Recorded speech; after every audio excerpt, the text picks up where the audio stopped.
Hands and knees and head bowed down. Everybody down. This is a robbery, but what we're after is not yours. Listen up. We're coming down to empty that vault. You have to give me your authorization password. Okay. This is the captain. We may experience some slight turbulence and then explode. I don't want to explode. So here's us, on the raggedy edge. Come a day there won't be room for naughty men like us to slip about at all. I'm taking your sister under my protection here. She's conditioned for combat. She's a creature of extraordinary grace. The only people she's a threat to is us on this boat. River, do you want to stay with them? It isn't safe for them. Every minute you keep her from me, more people will die. You think I care? Of course you can. The Alliance has gone to enormous trouble to find a little friend. You'll know what it is you're carrying. Somebody say, hell yeah! Do you know that girl? I really don't. It's worse than you know. It usually is. So where's it writ that we gotta lay down our lives for her? You want to run this ship? Yes. Well, you can't. No more running. I aim to misbehave. It's a fair bet the Alliance knows what's coming. No, they're not going to see this coming.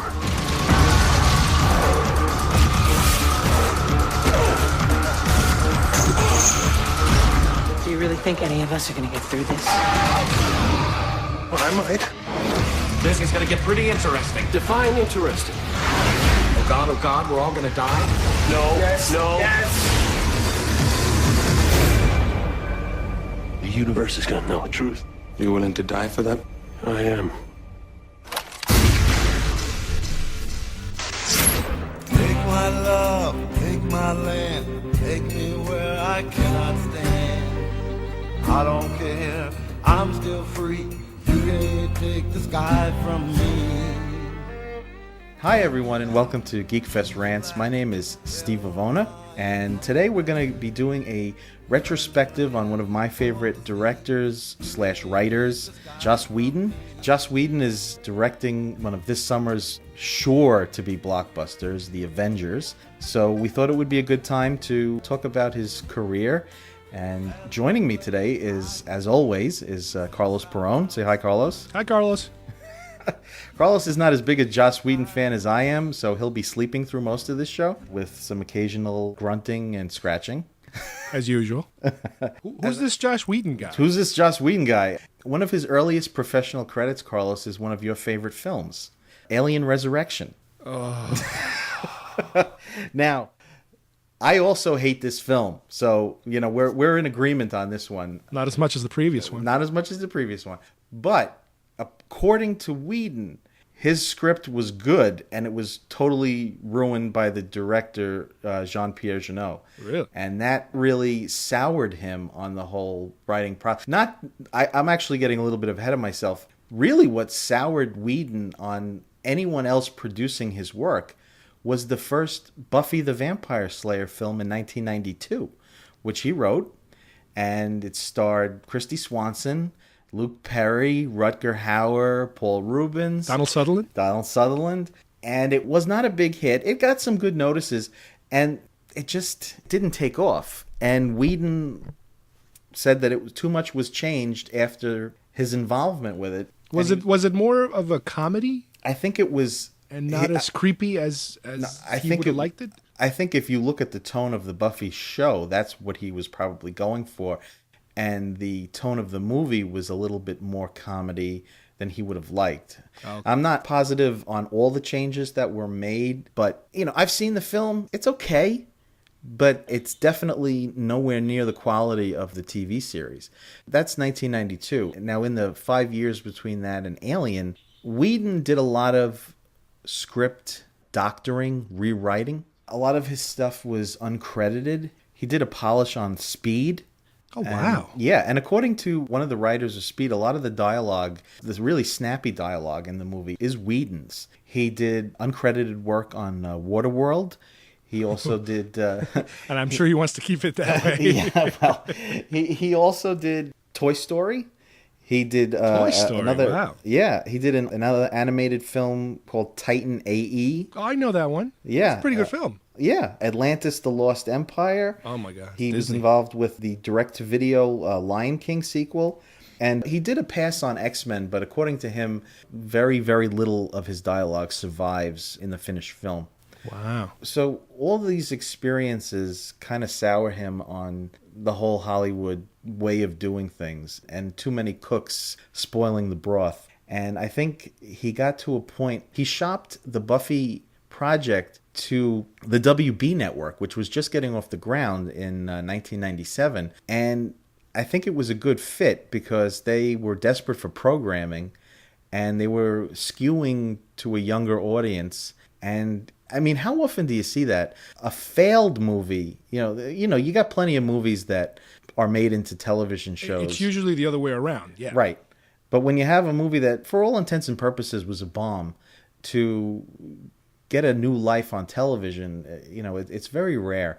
And he was the, executive producer of the show, one of the lead writers, directed many of the episodes. And it was a runaway hit.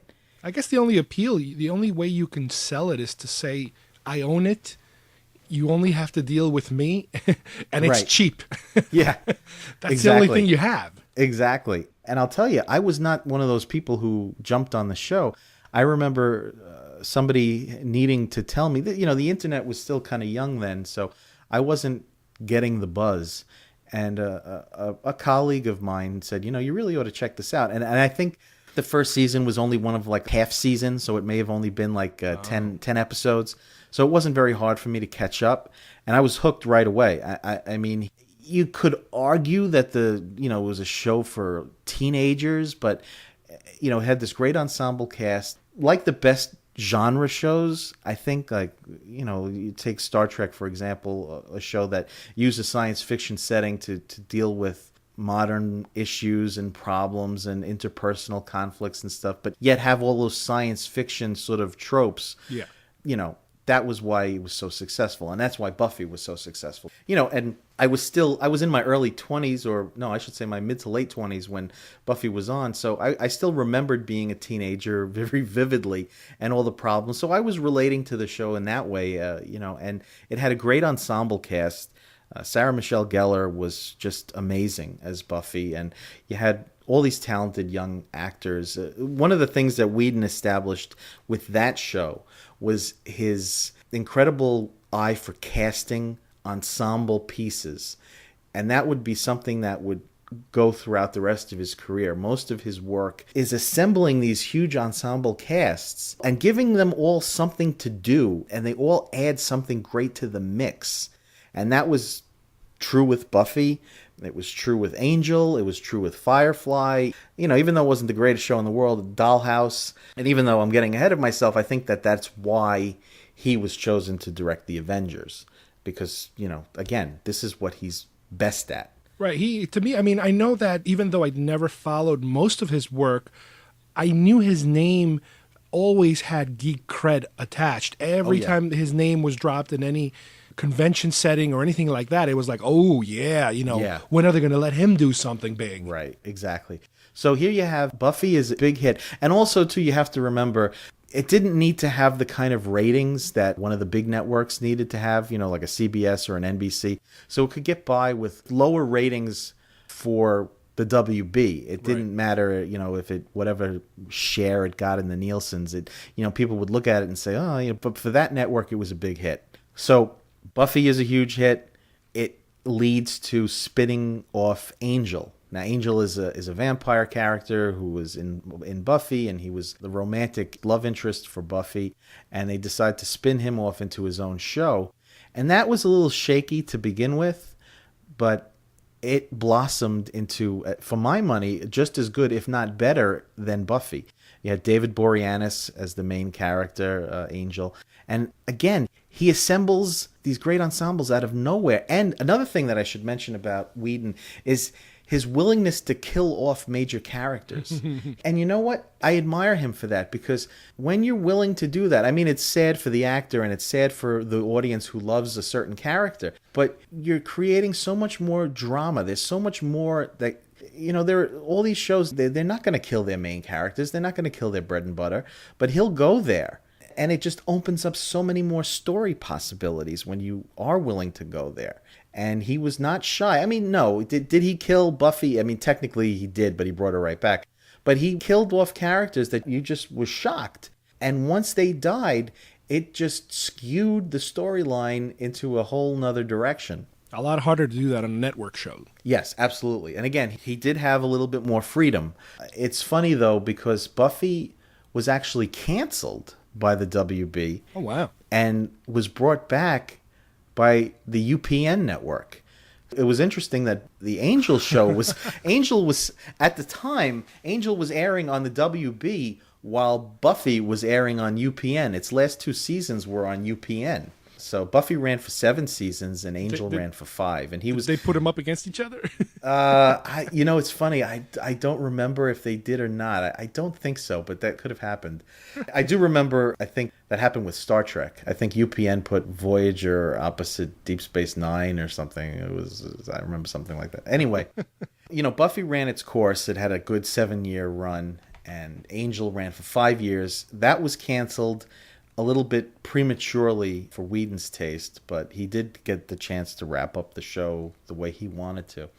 But in the interim, while both these shows were on, Whedon, like you said, he was developing serious geek credibility, and Fox wanted to be in bed with him, and he developed a space western for them called Firefly. Now, it's funny because as much as I loved him, I didn't give Firefly a chance. And I really regret that. Not that me watching it would have helped it. But, they put it on. It was during the Friday night death slot. Yeah, me too. I let it kind of go. And yeah, and I mean, it shocks me now because I loved Buffy and I loved Angel. And this he was doing science fiction, hardcore science fiction, and I didn't give it a try. So I don't know what I was thinking. So Firefly came and went. I wasn't paying attention to it. I wasn't really paying attention to the sort of internet outcry that came with the cancellation of Firefly. And when it was finally released on DVD, I said, okay, now all right, let's see what this is all about. And it's also important to note that Fox ran it out of order. So they almost killed it. I don't know if you could say they killed it on purpose, but they ran the episodes out of order. The pilot was not the first episode that was shown. They wanted to show an episode that had a lot of action. That was the only thing. They wanted to show an episode that had action. So they really aired like the 4th episode first. And the whole order was screwed up. By the time they were canceled, they had produced 14 episodes.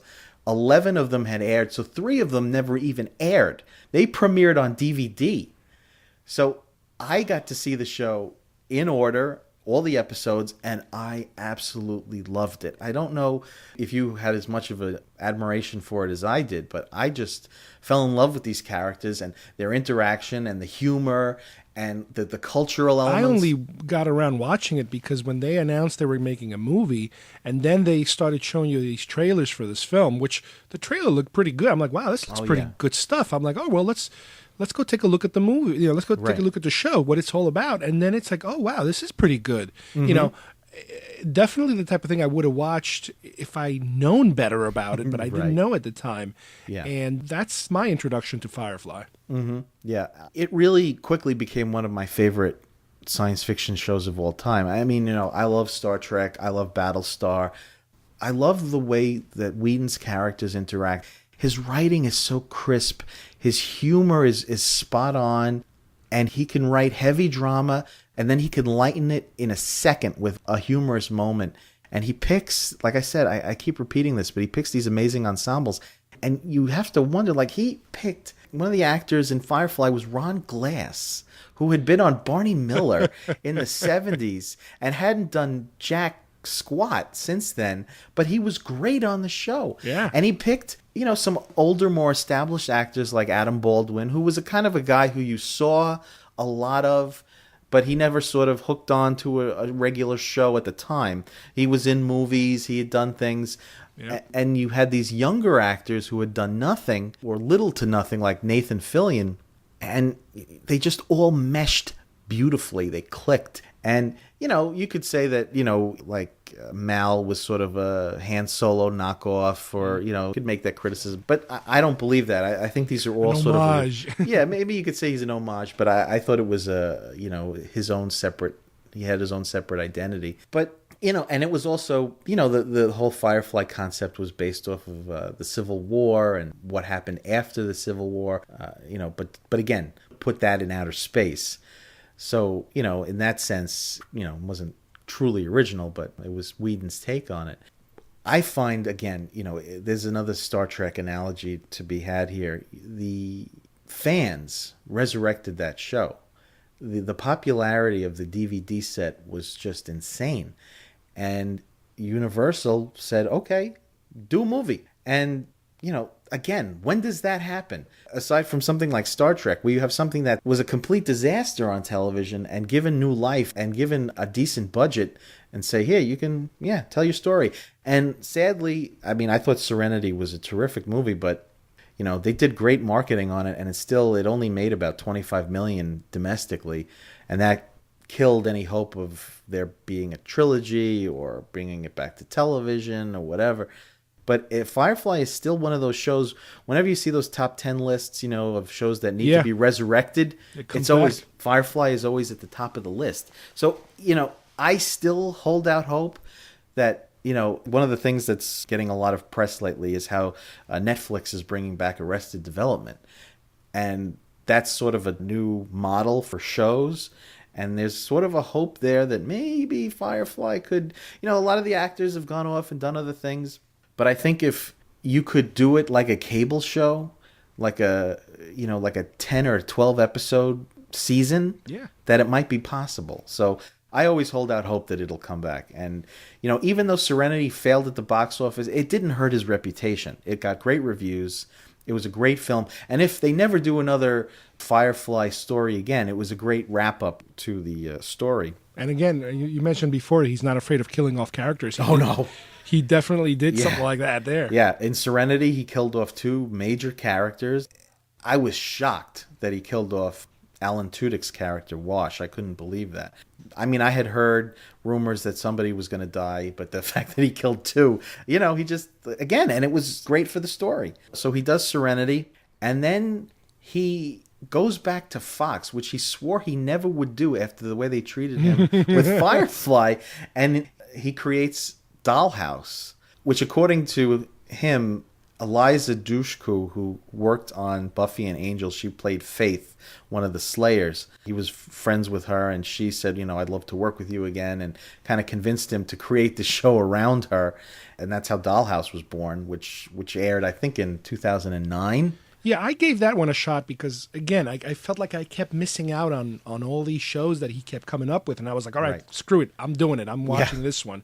And it was interesting. I liked it. But almost immediately, like 6 or 7 episodes into it, the buzz was starting like, ooh, Fox is not very happy with the ratings. And boy, here we go. Well, it was the biggest surprise of all was that Dollhouse was renewed. It got a second season. Right. And now what ultimately ended up happening was Dollhouse ran for 2 seasons. It was kind of like a V kind of a situation where both seasons really, episodes-wise, only add up to 1 season because they were like 13 episodes and then 12 episodes kind of a thing.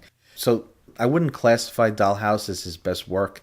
It was definitely interesting. The concept of the show was that this corporation, it was kind of like an escort service, sci-fi escort service. They had these young, beautiful people who they were really secret agents or something. Well, they would wipe out their identities and they would have them under contract for 5 years. They would usually be people whose lives were really in bad shape and they had nothing to live for. They were being hunted or they had just completely fallen apart. And what ends up happening is they give themselves over to this service and they wipe out their minds, and then every time there's a new client, they will just say, okay, now you're a secret agent, or now you're his wife, you're his girlfriend, you're a stripper, you're whatever. And they would have these adventures or whatever. But the FBI was onto them, or some government organization was onto them, because obviously what they were doing was highly illegal. And that was sort of the premise of the show. One of the lead actors was a guy from Battlestar Galactica, Tomo Pennicott. Yeah. And he was... Hilo. Yep. And he was the one who kind of was after them and after Eliza Dushku's character, Echo. And it was an interesting premise. It just never really gelled. I would have stayed with it, I guess, for as long as it lasted because of Whedon. And he brought in a lot of his older actors from other shows. And, it was okay. But I could see the writing on the wall that it wasn't going to last. Now, the next resurgence, I guess you could call it, of Whedon's name coming up out of nowhere is with this whole thing with Dr. Horrible. Oh, yeah. What is that about? Because, again, here's another thing I've never seen before that I hear people talking about it. You're really missing something. What Dr. Horrible was something he created during the writer's strike. He couldn't work, so he did something on his own with some of his favorite actors, like Nathan Fillion. Felicia Day was one that he had used in Buffy. Neil Patrick Harris. And it was this hilarious musical spoof of superheroes and supervillains, which, dude, I mean, you really need to see it. It's hilarious. And I think it was released to the internet. He did it for no money. All the actors did it for no money. And Whedon has this talent. He can write musicals. He did a musical episode of Buffy, which you'd think would be a nightmare, but it was great. I can't say enough about it. I mean, it's funny, it's dramatic, it's got tragedy in it, and it's like... And it kept his name out there. Yeah, and I think maybe it's like a half an hour. Supposedly, they were all going to get together and do a sequel, which... I'll be there. I can't believe you haven't seen it. So how do we jump from there to the Avengers? Even though this has been on the shelf for, I guess, 3 years now, he did a horror film called Cabin in the Woods. He did not direct it. It was directed by Drew Goddard, who was another one of his collaborators. Whedon tends to work with the same people over and over again. This is a horror film that it's gotten a lot of buzz, but it got put on the shelf when MGM went bankrupt. So it's been kind of just treading water, and I was hoping that it would come out in theaters. There was this fear that it would just get dumped straight to video. But Lionsgate finally picked it up, and they're putting it out. And the buzz on it is just phenomenal. It's sort of one of those horror films where you just know it's going to turn the genre on its head. This isn't the best comparison, but in a similar way to Scream, the way it kind of throws you. And I think from the trailer that I know very little of it. I'm pretty sure I saw the trailer, and it looks like a combination. Tell me if you recognize these names of like the Truman Show meets Cube. Yeah, but also meets Evil Dead, meets Halloween, meets it's got a lot of straight up horror roots to it. So it's gonna. I mean that very manipulated horror environment. Yes, very much so. But I'm totally on board for that. I think initially people were like, oh yeah, another horror movie, Cabin in the Woods, great. But I think this is also sort of his answer to, Buffy was kind of in the horror genre, but I don't think Whedon likes where horror has gone in terms of like torture porn and stuff like that. Yeah, the Saws and the Hostels. And all that crap. And I think he wants to get back to like thrills and scares, and I think this sounds like this is going to be it. A smart movie. Yeah, but he's a smart writer. Now, the big cast member in this one is Chris Hemsworth, who played Thor. Yeah, and he played Thor. By the time this movie comes out, he'll be on his second round as Thor in the Avengers. Well, he'll have like 3 movies out at the same time. Yeah, because he's also on the Snow White and the Huntsman. Yep, that's right. So that's his last big job before the Avengers. Well, let's tease a little bit of the Avengers, because I know we're going to end up doing a major show about it. But at least, how do we end up here now? Yes. Well, the biggest, I guess, question, once the Marvel movies started leading towards the Avengers, was who was going to direct it. Because you had all these talented guys. You had Jon Favreau, you had Kenneth Branagh, Joe Johnston, and I think that people tended to think that Favreau was going to direct the Avengers. But he started to kind of run out of steam a little bit. Yes, he did. And then once you found out that he wasn't going to direct Iron Man 3, it was like, okay, I guess he's done. And Iron Man 2, even though it was a huge hit, it's widely regarded as vastly inferior to the first Iron Man. So there was this question, like, who was going to do it? And Whedon's name started coming up. And once I heard his name was in the mix, I was praying and crossing my fingers that he would be the director because, I've beaten this idea over the head as we've been talking about how well he directs ensemble casts. Well, the biggest possible challenge you could have is to direct an ensemble cast of established actors. Yeah. You're not talking about young actors who don't have big egos yet, like in Buffy and Angel and all that kind of stuff. You have Robert Downey and Chris Evans and Chris Hemsworth and Mark Ruffalo and Samuel Jackson and Scarlett Johansson, these huge established actors who they have to share the spotlight. You have to give them their due. You have to give their characters their due. But you got to imagine this film is going to be 2 hours, maybe 2:10 running time. And it's going to have all the action that you expect. Now, is he writing it too? Well, it's funny. The original script was written by Zach Penn, who has written a bunch of Marvel movies. And I got to tell you, I wasn't too thrilled when I heard he was writing the Avengers. But I believe that Whedon's done an almost complete rewrite. Wow. So I think that's a good thing. I think that's a very good thing. Because I don't think he could do something, I don't think he could just be a director for hire.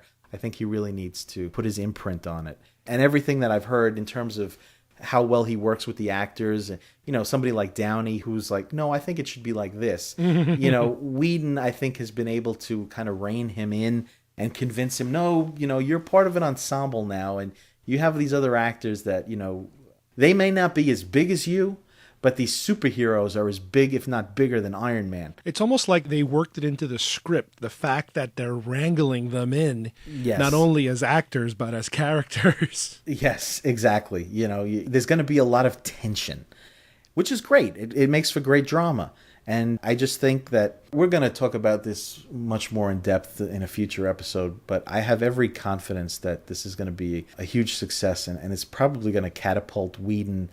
I almost get the sense that he's going to have the kind of street cred once he does the Avengers, that if he says to a studio, oh, by the way, I'll direct your next big budget movie if you let me do Firefly. I want to do that. Or I want to do this, or I want to, I want to direct an X-rated movie or something. Sure, go ahead. Go ahead, do it. No problem.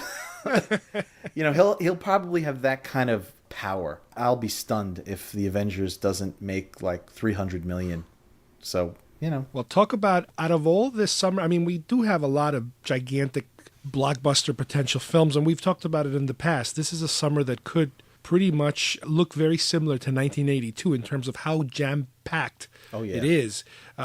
Talk about a movie that I think has the most anticipation in terms of expectations being so high about it. There are other movies that I'm looking forward to more, but this one definitely is the one that you're expecting the most out of because of the pedigree of where it's coming from, of all the previous movies that had got you to this point, and the director they picked to do it. Absolutely. For me, it's probably no secret that this is the movie that I'm looking forward to the most because this is my favorite superhero team, Marvel. They're my favorite characters of my favorite company. So I'm just in heaven that they're doing this, that Whedon is at the helm. I couldn't be more confident. Believe me, I'm excited. I'm just as excited for Dark Knight Rises. I'm very interested to see where, Spider-Man is going to go. Prometheus, all these movies, I agree with you. I think we're dealing with another 1982, and I think it's funny that it's 30 years since 1982. No, and what's also hilarious is that I've been seeing on the internet and on magazines, genre-related magazines, a lot of people talking about 1982. Websites, Ain't It Cool and stuff, talking about, 1982. Well, guess what, folks? We talked about 1982 last year. So we knew that 1982 was coming up as not only as an anniversary, but we were getting close to reassembling 1982. Yeah. Cool. Any final thoughts, Steve? I'm very happy that this guy is getting the credit that he's due. I think he's worked really hard.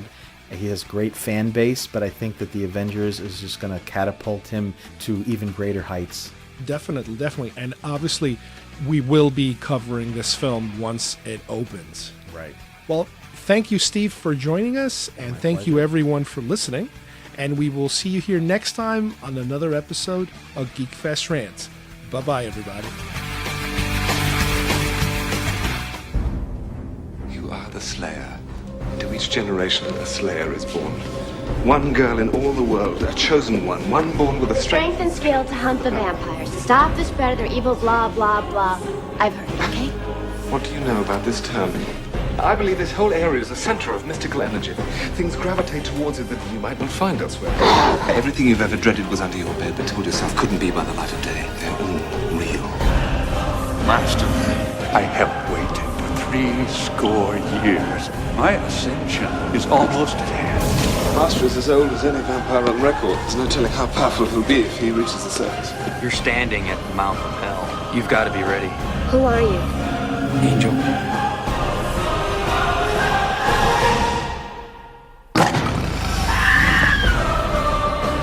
14th. You're the Slayer and we're like the Slayerettes. It's too hard for me to be around. Vampire in love with a Slayer. It's rather poetic.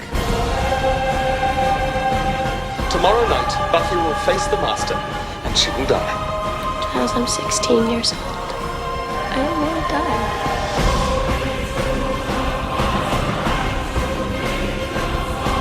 The dark forces are aligning against us, and we have a chance to beat them back. Buffy's got this big old yen for you. She thinks you're a real person. You're in love with her. Aren't you?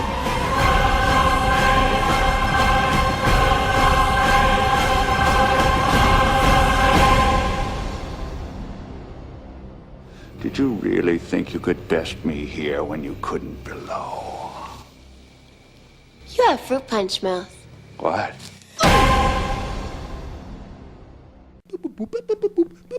Stop.